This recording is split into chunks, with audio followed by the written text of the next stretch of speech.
Guys, it is Will from Saints Nation. I just wanted to jump on and give you guys a quick trade update video on about 15 odd players. We'll throw some fan questions in there, but it's been a pretty hectic past couple of weeks. We've been linked to about 15 odd players that either want to come to St Kilda or leave, so we'll touch on all of those, get to your questions, but let's get straight into it.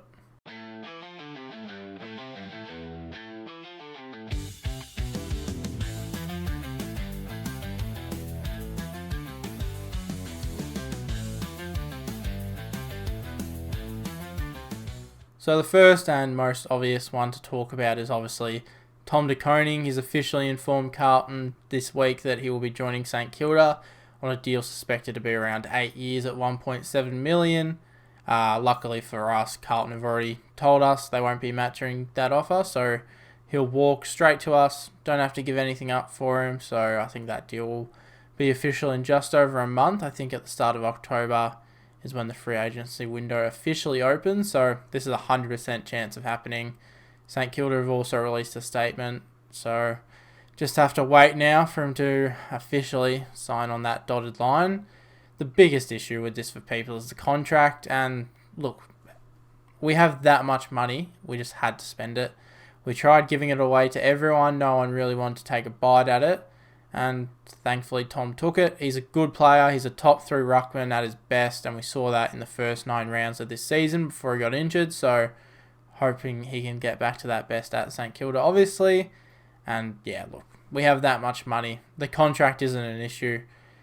20% of our salary cap this year, I'd be surprised if we were even using 30% of our salary cap last year, so using 20% of it on 2 players isn't that big of an issue for now. The next player I want to touch on is Marcus Windhager. So he's a fan favourite, obviously, a part of that draft where we got Naz and Mitch, and he's in the same sort of scenario Naz was. He's got a 5-year offer from North on the table, suspected to be around, I think it's 5 years, 800,000. We're currently offering 2 years at 600k. And I get why a lot of Saints fans just like offer him 4 years, 800, get it over the line. But from every report we have seen this year, St Kilda obviously do not rate him that highly as the fans do. And personally, I agree with St Kilda on this. As much as I love Windhager, what he brings to the club off the field, on the field he is a bit of an issue for me. He doesn't have a solidified position. You know, he's sort of supposed to be this inside midfielder, but then he gets kicked out of it. Moves to a wing, moves to half back at some points. He's not a great kick. He's very on and off player, and I think the way we've seen St Kilda be, they've been very aggressive this off-season with the players I'll touch on in a second, and I think St Kilda aren't willing to offer this contract to Marcus Windhager just yet because they want to see what North Melbourne will give up in a trade for Marcus Windhager. If North Melbourne are willing to give up, you know, they've got 2 picks in the 20s, like mid-20s. If they're willing to give up one of those, I think St Kilda will take it. If they're willing to give up a future first for Marcus Windhager, I'd pack Marcus Windhager's bags myself. That is way overs for Marcus Windhager. As much as I love him, if we can get a first round pick or that kind of value for Marcus Windhager, we have to take it and then flip it for a Cam McKenzie type, who I'll touch on in a bit. But look, I still think at the end of the day, it's probably about a 75% chance Windhager stays at St Kilda. But you never know. North Melbourne obviously very into him. They're willing to offer him a 5-year contract, and I don't blame him for trying to take that security that will take him past free agency. So it is a very good deal for him, and I wouldn't be mad at him if he took it. But yeah, I wouldn't suspect a Marcus Windhager deal to be done until at least halfway through the trade period. I think we are playing this very smart. Sauce and Gubby are playing this very smart. They want to see what North Melbourne are willing to give us in exchange for Marcus Windhager first, and I think if they're willing to give us a first round pick, we will happily take that. Another one in a similar boat to Windhager is Rowan Marshall. He's obviously still contracted, but you know, the Geelong, Carlton, GWS links, they've been floated around all year, and they're only going to grow with Tom de Koning's arrival at the club. St Kilda have gone on the record saying that they want to keep these contracted players like Marshall and Steele. Personally, for me, it's still in the same boat as Windhager. I think we'll be very interested to see what other clubs are offering, and if they offer us just way too much for the player we believe Marshall is, we'll just have to take it. But I still think it 60% chance he stays. I think he wants to play with TDK, at least for 1 year. figure out how it works, and if it doesn't work, then we trade him next year. We can probably still get the same value.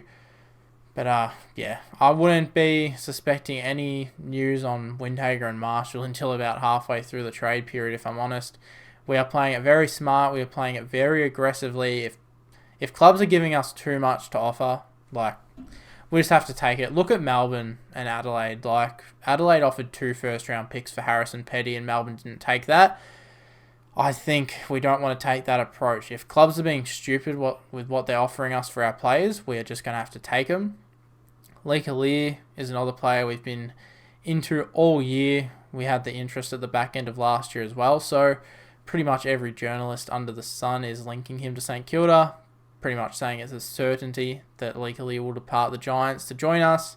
It's a 4-year, 700k year deal at St Kilda, but apparently it is very incentive based. So it's not like 700k base. He's probably on about 400k a year base rate, and then with, playtime incentives, reward incentives, BNF finishes, stuff like that, he'll be able to get his contract value up. But I think legally is a 95% chance to come to St Kilda. If he was a free agent, his contract would already be signed, but since he's in that uncontracted but not a free agent boat, we do still have to trade for him.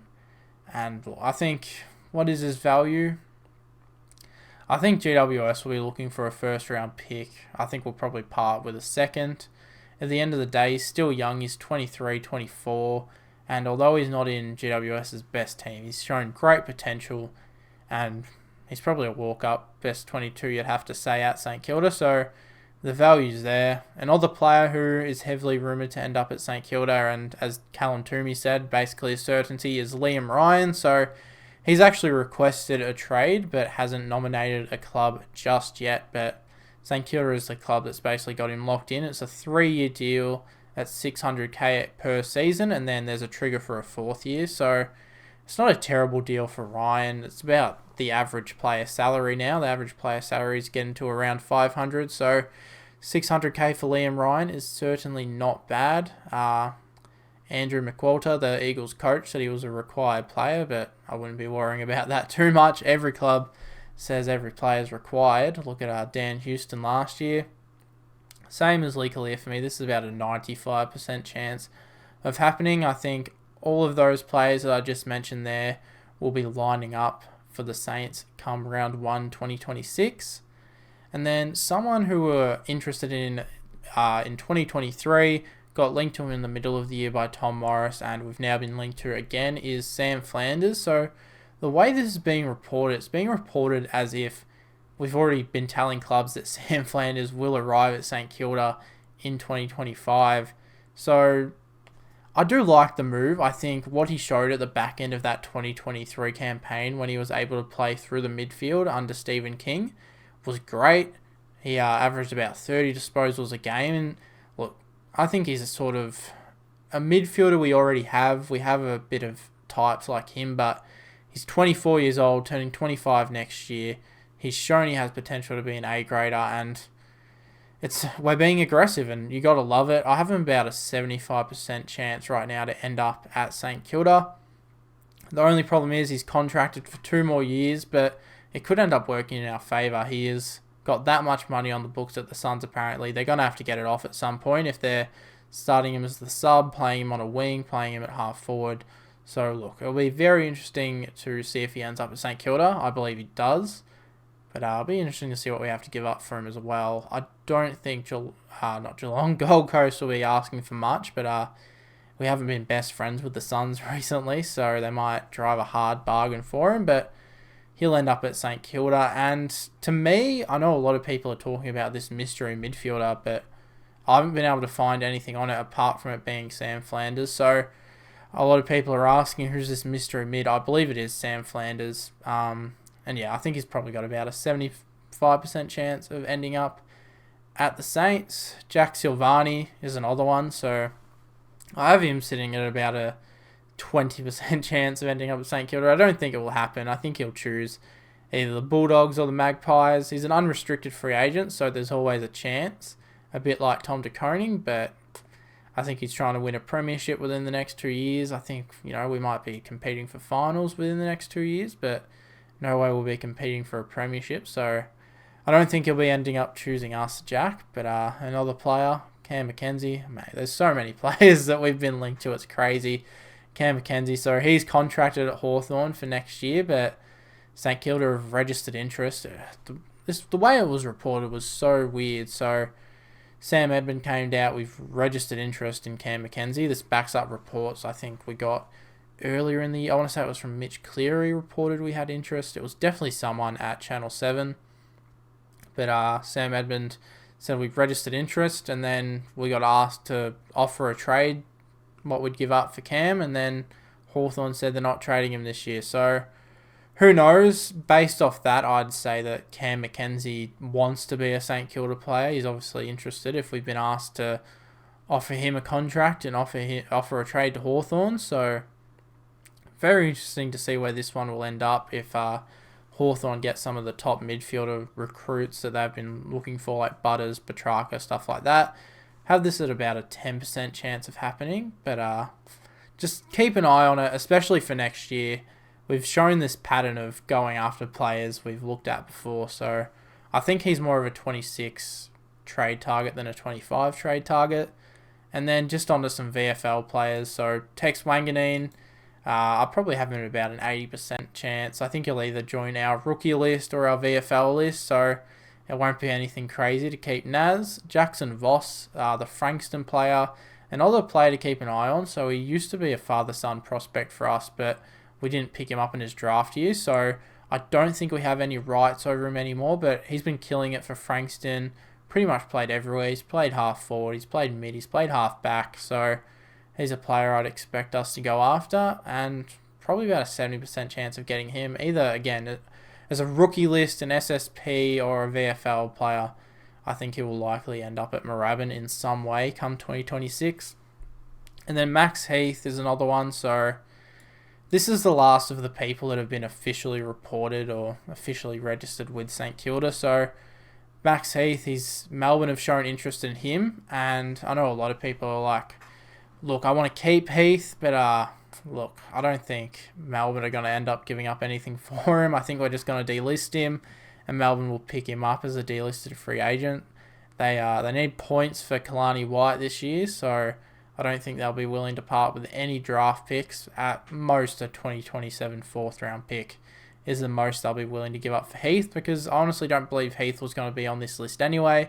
If we had Dodson, TDK, and Marshall all on it, I believe Heath was the one that would have got the boot. So, look, I think the chance of Moose staying at this rate is probably about a 5% chance. I don't see him being at St Kilda next year. We all love him. He's a bit of a fan favourite, but at the end of the day, there's a reason it took him 5 years to debut at AFL level, so I think he'll probably end up getting delisted. And then the rest of these ones that I just want to touch on, these are all just, big footy Twitter rumours, so don't take too much of these. These are about a 5% chance of happening. Changuth Giath, he was, there is a photo running around, I will give him that he was spotted at RSEA Park around Moorabbin, so there is obviously a bit of mutual interest, and we will probably find out more after Hawthorn's finals campaign, but look, I highly doubt that CJ ends up at Moorabbin, but it'll be interesting. And then Adam Cher is the other one. I just write this off. I don't think that's happening.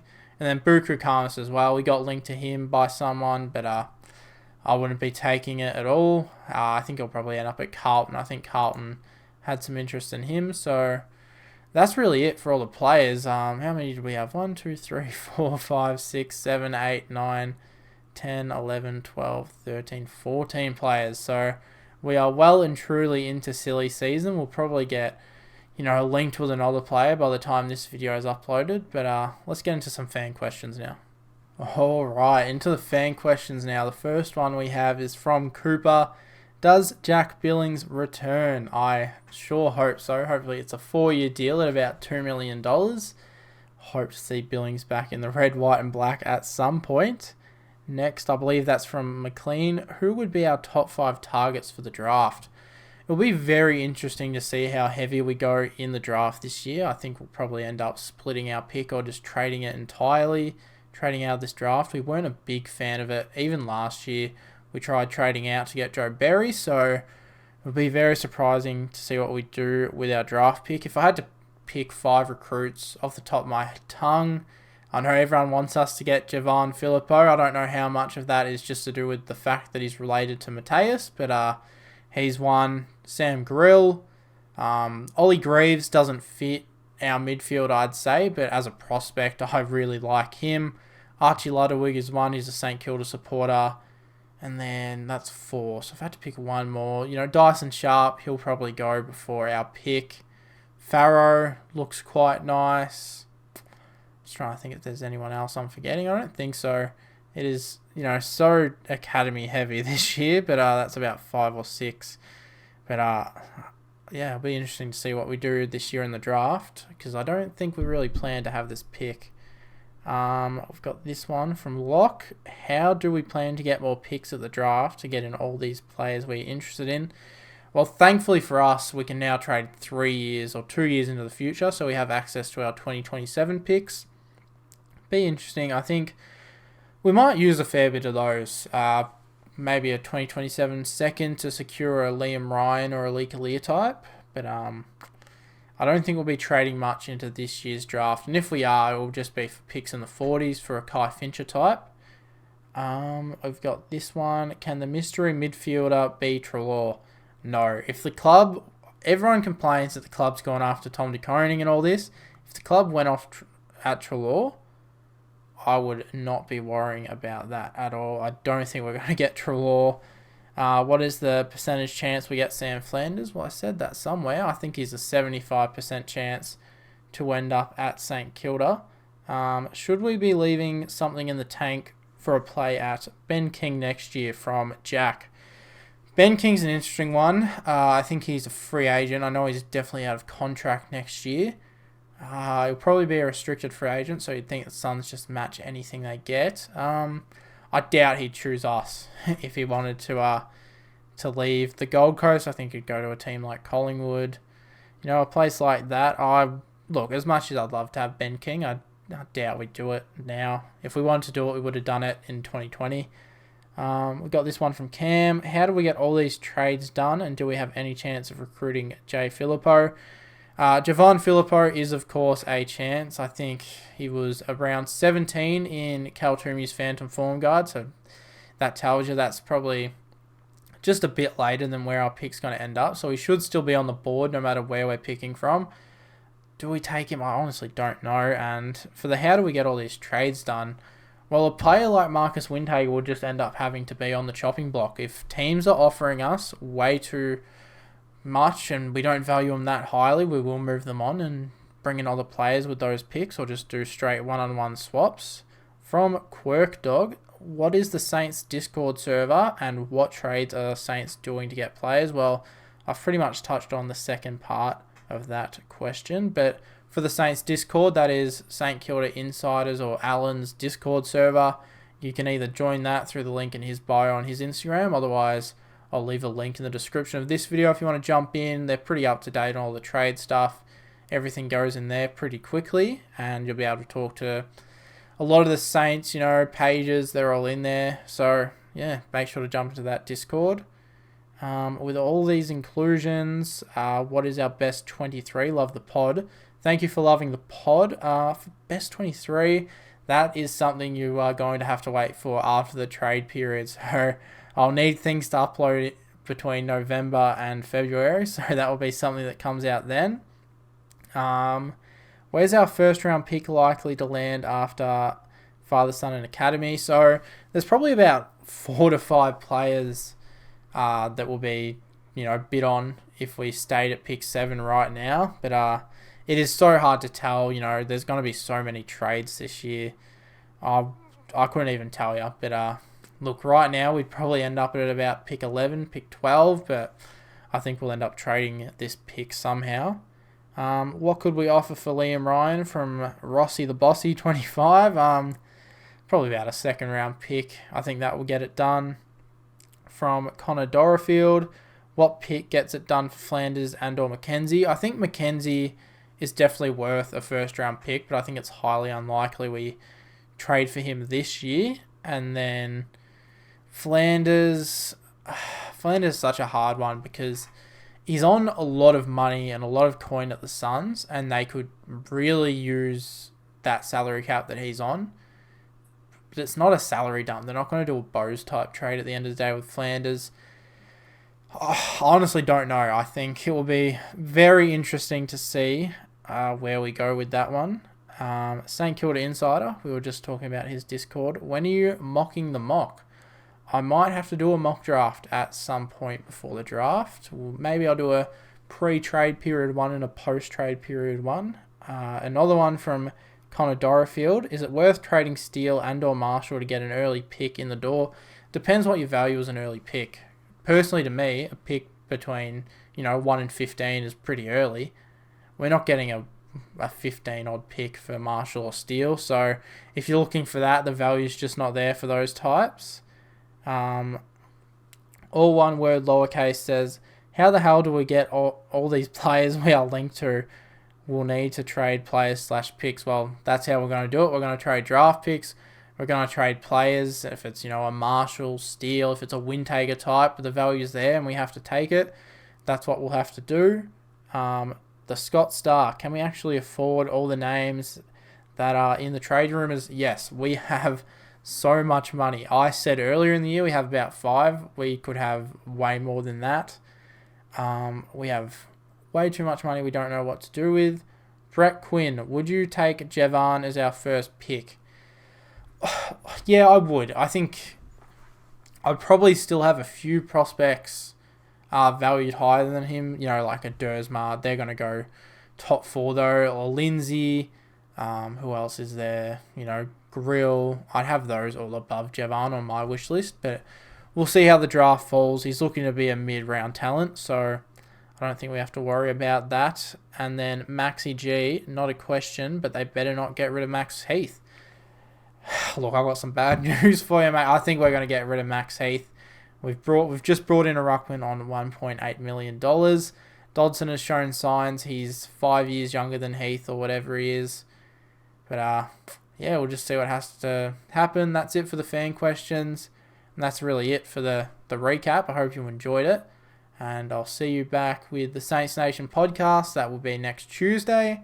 And I'll probably do a lot more types of these videos as the trade period really gets going. But I'll see you guys in the next one.